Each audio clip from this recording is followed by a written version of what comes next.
Hello students, आज हम पढ़ते हैं फाइबर फाइननेस मेज़रमेंट। हम इसकी इम्पोर्टेंस क्या है टेक्सटाइल इंडस्ट्री में और कौन कौन से हम इंस्ट्रूमेंट यूज़ करते हैं फाइबर की फाइननेस को मेज़र करने के लिए। इंट्रोडक्शन में है कि फाइबर की जो फाइननेस है वो एक बहुत ही इम्पॉर्टेंट कैरेक्टरिस्टिक है हमारा फाइबर की प्रॉपर्टीज़ में।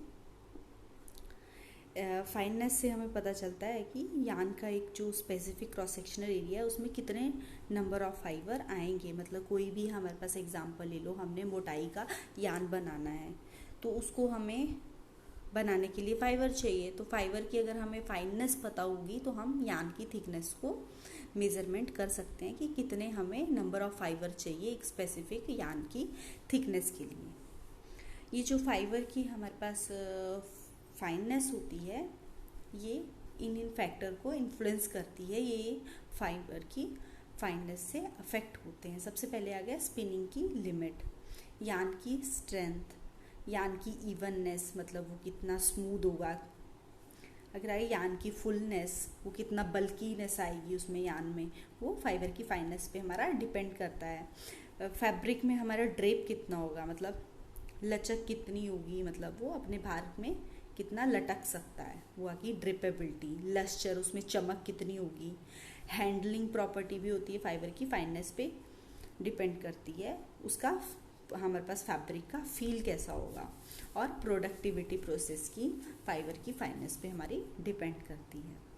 अब ये फाइबर की फाइननेस जो है वो क्यों इम्पॉर्टेंट है, क्योंकि फाइबर जैसा हमारे पास फाइबर की क्वालिटी होगी वैसे ही हमारा यान बनेगा, और जैसी यान की क्वालिटी होगी तो हमारा फाइनल जो फैब्रिक की क्वालिटी होगी वो उस पर डिपेंड करेगी। तो जो फाइबर की फाइननेस है वो कुछ फैक्टर को अफेक्ट करती है, उनके बारे में जानते हैं। सबसे पहला है कि फैब्रिक की स्टिफनेस जो होती है हमारे पास वो फाइबर की फाइननेस पे डिपेंड करती है। जैसे जैसे हमारे पास फाइबर की फाइननेस बढ़ती जाएगी तो हमारे पास बेंडिंग की जो रेजिस्टेंस है वो घट जाती है। मतलब क्या है, हमारे पास जो फैब्रिक जो होता है वो फाइनर यान से बनेगा, वो कम स्टिफ होगा, कम थोड़ा सख्त होगा, उसमें स्मूथनेस ज़्यादा होगी।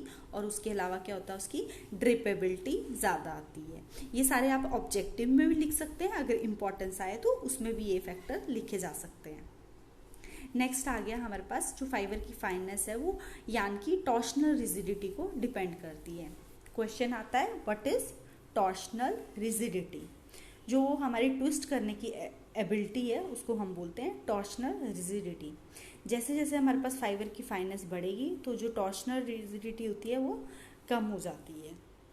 ठीक है, मतलब जो हमारे पास फाइनर फैब्रिक होते हैं वो ज़्यादा इजीली हमारे पास उनकी ट्विस्टिंग हो जाती है। मतलब जो हमारे पास स्पिनिंग का प्रोसेस है वो उसकी आउटपुट बढ़ती है हमारे पास। और स्नार्लिंग एक तरह से डिफेक्ट आता है यान में, उसमें क्या होता है किंकीनेस आ जाती है, एक तरह से वो लिपट जाता है। ठीक है, तो स्नार्लिंग का जो डिफेक्ट होता है उसको भी ये कम करती है। नेक्स्ट आ गया रिफ्लेक्शन ऑफ लाइट। जो फाइबर की फाइननेस होती है उससे हमारे पास फैब्रिक की चमक का डिपेंडेंस रहती है, क्योंकि जो फाइबर की रिफ्लेक्शन होता है वो डिपेंड करता है उसके क्रॉस सेक्शनल एरिया पे। मतलब जो हमारे पास ज़्यादा हमारे पास स्पेसिफिक एरिया में होंगे, क्या होगा अगर पतला है हमारे पास फाइबर तो स्पेसिफिक एरिया में ज़्यादा नंबर ऑफ फाइबर आ जाएंगे तो रिफ्लेक्शन उसको ज़्यादा मिलेगी, है ना। तो उससे क्या होगा, हमारे पास चमक ज़्यादा होती है in comparison to coarser fibre. और इसके अलावा जो हमने शेड जैसे डाइंग में हम कोई भी डाई कर देंगे तो उसकी डेप्थ भी ज़्यादा अच्छी आती है। Next is absorption of dice. जो डाइस का एब्जॉर्प्शन है वो सरफेस एरिया पे डिपेंड करता है। ठीक है, तो सरफेस एरिया जो होता है नंबर ऑफ फाइबर ने ज़्यादा घेरा होता है तो उस हिसाब से क्या होता है कि एग्जॉर्शन जो होता है डाई का वो ज़्यादा अच्छा रहता है। नेक्स्ट है ईज ऑफ स्पिनिंग प्रोसेस। जो फाइन फाइबर रहते हैं हमारे पास, ठीक है, तो उनमें कोहेजन ज़्यादा रहता है क्योंकि उनमें फ्रिक्शन हमारे पास बहुत ज़्यादा रहता है। ठीक है, और लेस हमारे पास ट्विस्ट पड़ता है हमारे पास और फ्रिक्शन ज़्यादा है तो हमारे पास क्या होता है स्पिनिंग प्रोसेस जो है वो उसकी आउटपुट बढ़ जाती है, वो ज़्यादा तेज़ी से होता है हमारे पास as compare to coarser fibre. Next है यान की यूनिफॉर्मिटी और फैब्रिक यूनिफॉर्मिटी हमारी फाइबर फाइननेस पे डिपेंड करती है। ठीक है, जितना हमारे पास फाइबर फाइन होगा, ठीक है, उतना ही हमारे पास यान जो है वो इवन बनेगा, एकदम स्मूथ बनेगा, और उस यान से बनने वाला फैब्रिक भी स्मूथ होगा। इसके अलावा क्या होता है कि स्पिनिंग और वीविंग जो प्रोसेस है उसमें ब्रेकेज हमारे बहुत घट जाते हैं। नेक्स्ट हम चलते हैं कि फाइबर की फाइननेस को हम मेज़र करने के लिए कौन कौन सी इंस्ट्रूमेंट यूज़ करते हैं, उनका प्रिंसिपल क्या है और वो किस तरह से वर्क करते हैं। सबसे पहला है ग्रेविमेट्रिक मेथड। आपके सिलेबस में इसका नाम दिया गया है cutting and weighing method. Cotton के लिए हम करते हैं, जैसे हमने लेंथ मेजरमेंट के लिए पढ़ा था बियर सॉर्टर डायग्राम, उसमें हमने ग्राफ बनाया था, याद है ना। तो बियर सॉर्टर में क्या करेंगे, हम फाइबर का टफ्ट लिया, एक तरह से कुछ स्ट्रेट कर लिया हमने वो, है ना, और क्या करा हमने 1-1 सेंटीमीटर का निकाल लिया रेज़र की हेल्प से। ठीक है, और माना 1-1 सेंटीमीटर, स्पेसिफिक आप 2 सेंटीमीटर भी ले सकते हो, 3 सेंटीमीटर भी ले सकते हो अपनी इच्छा से। ठीक है, और हमने उसी स्पेसिफिक लेंथ के 100 सैंपल हमने निकाल लेते हैं। ठीक है, 100 सैंपल लिए हमने 1-1 सेंटीमीटर के, उनका हमने वेट कर लिया वेइंग बैलेंस पे, और उसको कन्वर्ट कर दिया मास पर यूनिट लेंथ। मास आ गया हमारे पास जो वेट आया था उसका, और डिवाइडेड बाय लेंथ। लेंथ आपको पता है कितनी है length, 1 centimetre into number of fibre 100 लिए थे, मतलब डिवाइडेड बाय 100 हो गया, वेट डिवाइडेड बाय 100। मास पर यूनिट लेंथ हमारे पास क्या है, फाइननेस है। ठीक है, सेकंड आ गया, हमने यही मेथड हम वूल के लिए कैसे करते हैं। वूल का सर्कुलर क्रॉस सेक्शन है, वो तो पता ही है सबको, है ना। पर वूल में हमारे पास हम डायरेक्ट तो कटिंग वेइंग मेथड से कर नहीं सकते, क्योंकि हमारे पास वेट एग्जैक्ट नहीं आएगा। जो वूल है हमारे पास उसमें क्या रहती हैं, इम्प्योरिटीज़ रहती हैं, वैक्स रहेगा, ऑयल रहेगा, है ना। तो हम पहले उसकी इम्प्योरिटीज़ रिमूव करेंगे, स्कोरिंग वगैरह कर ली जाती है उसकी, उसके बाद हम फाइबर की हम वेट करते हैं। ठीक है, उसका इम्प्योरिटीज रिमूव करी, फिर सेम तरीके से हमने जो जैसे कॉटन के लिए किया था, हम वेट पर यूनिट लेंथ निकाल लेंगे। ठीक है, अब इसका फॉर्मूला देख लो, वेट पर यूनिट लेंथ क्या था, equal to W divided by H N. W क्या आया, जितना हमारे पास वेट आएगा, एच क्या आ गया हमारे पास लेंथ जो हमने 1 सेंटीमीटर ली थी, और एन नंबर ऑफ फाइबर। ठीक है, ऐसे हम निकाल देंगे वेट पर यूनिट लेंथ। अब वूल जो है हमारे पास क्रॉस सेक्शन, वूल के लिए हम मेनली ये वाला मेथड यूज़ करते हैं, और वूल का हम जो फाइननेस निकालते हैं वो माइक्रोन्स में निकालते हैं, और इसको डिनोट करते हैं डी ग्रेविमेट्रिक। यहाँ पे दिया ना डी ग्रेव, ये वूल के लिए है, माइक्रोन में निकालते हैं। ये डेरिवेशन करी हुई है माइक्रोन के लिए, 97190 इंटू फिर सेम है W divided by H by N। तो ये माइक्रोन में हमारे पास वैल्यू निकाल ली है। नेक्स्ट आ गया, हम फाइननेस को मेज़र कर रहे हैं माइक्रोस्कोप मेथड से।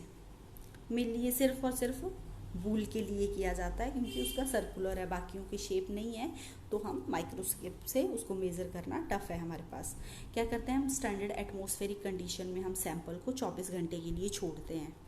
ठीक है, क्योंकि बाहर कोई सैंपल आया, उसकी एटमॉस्फेरिक कंडीशन अलग हो, उसने पानी ज़्यादा सूखा हो, तो हमारे पास वेट का एग्जैक्ट मेजरमेंट हम नहीं ले पाएंगे, है ना। और ध्यान रखा जाता है कि उसमें कोई इम्प्योरिटी ना हो, ऑयल वैक्स वगैरह कुछ हो ना, और बाहर से कुछ एब्जॉर्ब ना कर ले। ठीक है, तो स्टैंडर्ड एटमॉस्फेरिक कंडीशन में हम 24 घंटे के लिए उसको छोड़ते हैं, फिर एक स्लाइड प्रिपेयर कर लेते हैं हम। ठीक है, और उसको हम माइक्रोस्कोप के नीचे लगा देंगे। इस तरह से हमने 5-7 स्लाइडें एक साथ प्रिपेयर कर लेते हैं जिग जैग में, जैसे कि यहाँ पे दिखाया गया है, स्लाइड है। ठीक है, ये कवर कर दिया हमने ताकि ये बाहर से कुछ मॉइस्चर वगैरह रिगेन ना कर पाए। ठीक है, मॉइस्चर गेन कर लेगा तो क्या आएगा, उसमें स्वेलिंग वगैरह हो जाएगी, तो हमारे पास मास पर यूनिट लेंथ हम अच्छे से नहीं दिखा पाएंगे। तो इस तरह से जिग जैग मोशन में हमने स्लाइड में प्रिपेयर कर लिया, ताकि हम 8-10 का एक साथ कर सकें।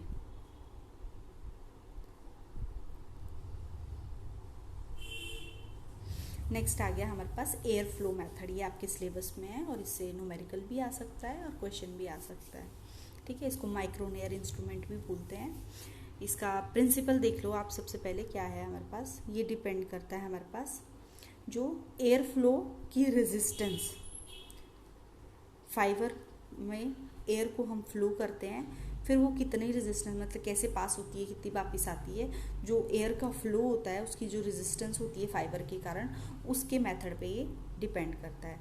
अब देखो हमारे पास यहाँ फाइनर फैब्रिक है, तो क्या है हमारे पास सरफेस एरिया इसका ज़्यादा है, ये हमारे पास कोर्सर है, ठीक है, तो इनका सरफेस एरिया कम है, ठीक है। तो यही मेथड है इसका, जो सरफेस एरिया पे और कितनी ये रेजिस्टेंस दे रहा है एयर फ्लो को, उस हिसाब से हम इसको मेज़र कर लेंगे, क्योंकि सरफेस एरिया क्या होगा, इन्वर्सली प्रोपोर्शनल होगा किसके, फाइननेस की, ठीक है। ये हमारे पास इंस्ट्रूमेंट है हमारा, इसमें क्या कर रहे हैं हम, ये फ्लो मीटर है हमारा, एक स्पेसिफिक एयर का हम कितना फ्लो दे रहे हैं वो ये मेज़र करेगा। एक स्पेसिफिक हम एयर का प्रेशर देते हैं यहाँ पे, ये हमने सैंपल रखा है, ये जो ब्लैक दिख रहा है ये फाइबर सैंपल है, यहाँ से हम एयर पास कर रहे हैं, इसको कितनी एयर कर रहे हैं ये फ्लो मीटर हमारा बता रहा है। ये है हमारे पास मैनोमीटर, यहाँ पे हमने लिक्विड रखा है, जैसी एयर फ्लो होगी सैंपल क्या होगा, कंप्रेस होगा, कितनी एयर जा रही है, एयर जाएगी यहाँ जाएगी, तो इससे क्या होगा हमारे पास लिक्विड कंप्रेस होगा, कितना कंप्रेस हो रहा है वो ये मैनोमीटर बता देगा हमें।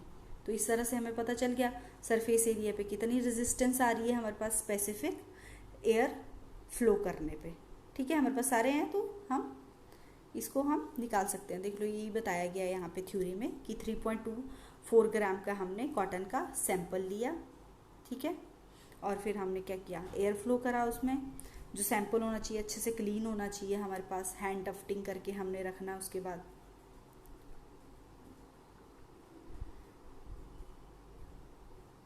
और ये हमारे पास फॉर्मूला आ गया। जो एयर फ्लो है वो हमारे पास इन्वर्सली प्रोपोर्शनल है हमारे पास स्पेसिफिक एरिया के, ठीक है। एयर फ्लो हमारे पास पता है, मेज़र हमने कर लिया है कितना है, और स्पेसिफिक एरिया का हमारे पास फॉर्मूला है pi D L divided by pi D square divided by 4 into L, ठीक है। और ये इन्वर्सली प्रोपोर्शनल है किसके, फाइननेस के, डी हम डिनोट करते हैं फाइननेस से, तो मतलब रेट ऑफ फ्लो हमें पता चल जाएगा, क्योंकि एयर फ्लो हम कंट्रोल कंडीशन में दे रहे हैं, है ना। स्पेसिफिक एरिया जो है हमें पता चल जाएगा उससे, जब हमारे पास स्पेसिफिक एरिया हमें पता चल गया तो हम फाइबर डायमीटर कर सकते हैं, क्योंकि वो इन्वर्सली प्रोपोर्शनल है। ये था हमारे पास एयर फ्लो मेथड। आपके सिलेबस में जो दिया गया इसका नाम दिया गया शीफील्ड माइक्रोनेयर, सेम है जैसा एयर फ्लो मेथड है, उसी प्रिंसिपल पे बेस्ड है, खाली इसका नाम दिया गया है शीफील्ड माइक्रोनेयर, ठीक है। सेम है इसमें भी वैसे ही 3.24 ग्राम का हमने सैंपल लिया, हैंड से अच्छे से ओपन कर दिया उसको, है ना, और हमने एयर डेफिनेट प्रेशर की दी उस पर, और हम मेज़र कर लेंगे उसको, ठीक है। सेम मेथड है हमारे पास, एयर फ्लो मेथड पे हमारा शीफील्ड माइक्रोनेयर वर्क करता है।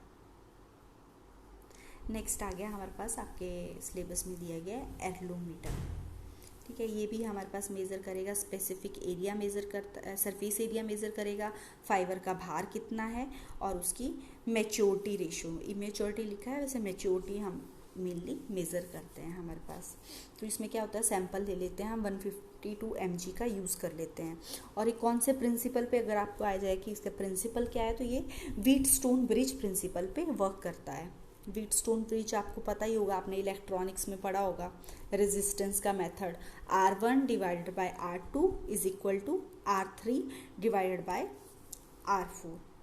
तो क्या कर लेते हैं, हमें सैंपल हमें पता है, सेम हम वेट के हम चारों सैंपल लेंगे 152 mg के, जो 3 सैंपल ऐसे लेंगे तो उनकी हमारे पास एयर रेजिस्टेंस हमें पता होगी कितनी है, 3 सैंपल हमारे नोन सैंपल हैं, और चौथा जिसका हमने जानना है उसको हम टेस्टिंग पे रख लेंगे। 3 की पता है तो चौथे की हमारे पास आराम से निकल जाएगी, R1 divided by R2 equal to R3 divided by R4। मान लो R4 का हमें पता लगाना है, तो क्या आ गया हमारे पास R3 into R2 divided by R1, आ गई हमारे पास R4 की रेजिस्टेंस, ठीक है। ये था हमारे पास arealometer. This was all about your fibre fineness measurement. Thank you.